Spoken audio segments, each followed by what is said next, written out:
সাল্লাল্লাহু আলাইহি ওয়াসাল্লামের কাছে কালেমা পড়ে মুসলমান হওয়ার জন্য, নবীজির নবুয়াতের সত্যতাকে যাচাই করার জন্য মক্কায় আসলাম।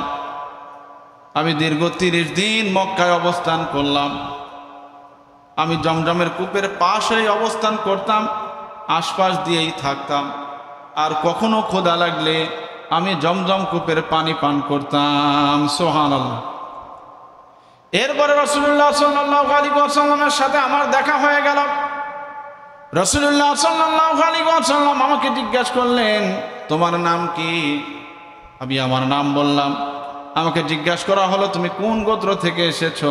আমি বললাম, আমি গিফার গোত্র থেকে এসেছি। এরপরে রাসূলুল্লাহ সাল্লাল্লাহু আলাইহি ওয়াসাল্লাম বললেন, তুমি মক্কায় কতদিন অবস্থান করেছো?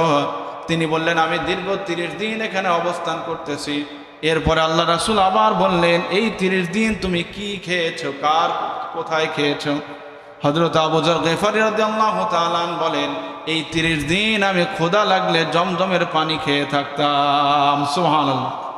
আমি জমজমের পানি খেতাম, যেটার মাধ্যমে আমার ক্ষুধা নিবারণ হতো, তৃষ্ণা নিবারণ হতো। সুবহানাল্লাহ।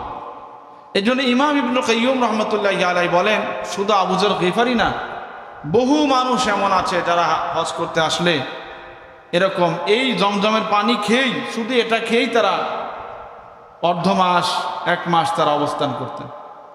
এবং ইমাম ইবনে তাইমিয়া রাহমাতুল্লাহি আলাইহি বলেন, বহু রোগের ক্ষেত্রে আমি জমজমের পানি পান করেছি, আল্লাহ পাক এই জমজমের পানি পানের ওসিলায় আমাকে সুস্থ করেছে। সুবহানাল্লাহ। এবং রাসূলুল্লাহ সাল্লাল্লাহু আলাইহি ওয়াসাল্লাম তিনি যখন ঝাড়ফুঁক করতেন, আজকে তো মুসলমানরা বিশেষ করে আপনাদের এই এলাকায় এটা খুব বেশি, দুঃখ লাগে। দেখবেন আমরা হুজুররা কেউ অসুস্থ হলে যদি আসে, ঝাড়ফুঁক করে দেই, এইটারে সে যথেষ্ট মনে করে না, মনে করে আমার তাবিজ না নিলে মনে হয় সুস্থ হব না। অথচ আল্লাহ রাসূল সাল্লাল্লাহু আলাইহি ওয়াসাল্লাম সাহাবায়ে কেরামরা বেশি করেছেন কি? ঝাড়ফুঁক। এবং ঝাড়ফুঁকে তাবিজের চাইতে কাজ বেশি হয়। কিন্তু মুসলমান এটা বিশ্বাস করে না, বিশ্বাস করে কি? তাবিজ। ঝাড়ফুঁক করলে দেখবেন হাদিয়া দিবে না, কিন্তু তাবিজের কথা বললে যা চাবে তাই দেবে। আশ্চর্য ব্যাপার। মানে শুধু আমাদের দোষ দিলে লাভ নাই, আমরা যারা আছে আমাদেরও সচেতন হতে হবে। ভালো জিনিসটা আমি চেয়ে নেব, কিন্তু ভালোটা বললে সেটা নেয় না, ভালো চাইতে যেটা একটু লো মানের সেটা আমরা গ্রহণ করি।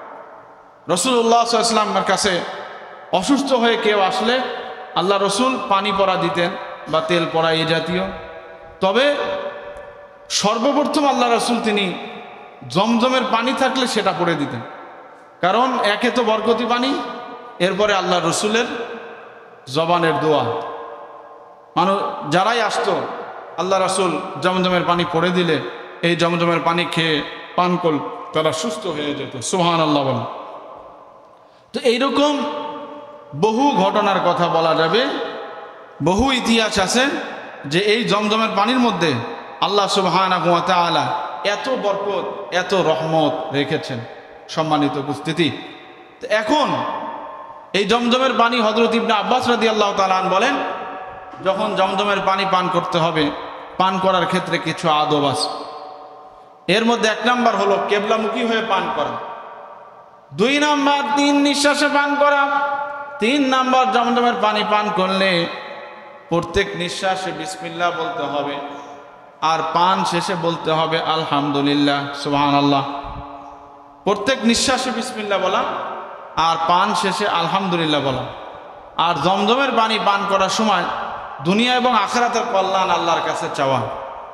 আর এরপরে হলো পেট ভরে জমজমের পানি পান করা, আর জমজমের পানি পান করলে আল্লাহর কাছে দোয়া করা।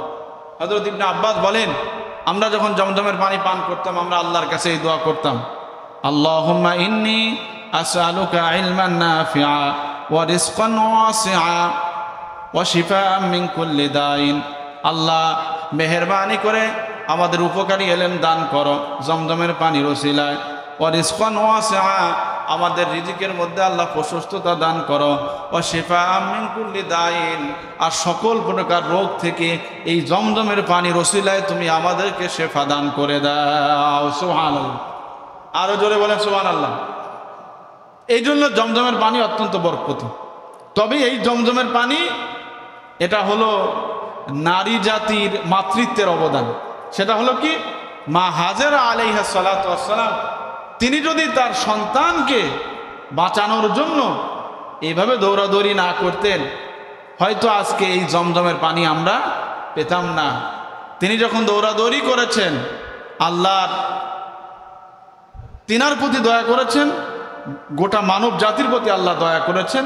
তার ওসিলায় আল্লাহ পাক জমজমের এই ঝর্ণা দ্বারা পৃথিবীতে প্রবাহিত করে দিয়েছেন এবং এই ঝর্ণা দ্বারা কিয়ামত পর্যন্ত পৃথিবীতে থাকবে। সুবহানাল্লাহ। এখন এই জমজমের পানি আরো বেশি বরকতি হয়েছে কিসের মাধ্যমে? রাসূলুল্লাহ সাল্লাল্লাহু আলাইহি ওয়াসাল্লাম তিনি এই জমজমের পানিতে তিনি খেয়েছিলেন, এই জমজমের পানিতে তিনি পু দিয়েছিলেন, এটার মাধ্যমে আরো বরকত বেড়ে গিয়েছে। সুবহানাল্লাহ। এখন তো মা হাজেরা আলাইহিস সালাতু ওয়াস সালাম এবং হযরত ইসমাইল আলাইহিস সালাতু ওয়াস সালাম তেনারা মা ছেলে সেখানে বসবাস করা শুরু করলেন।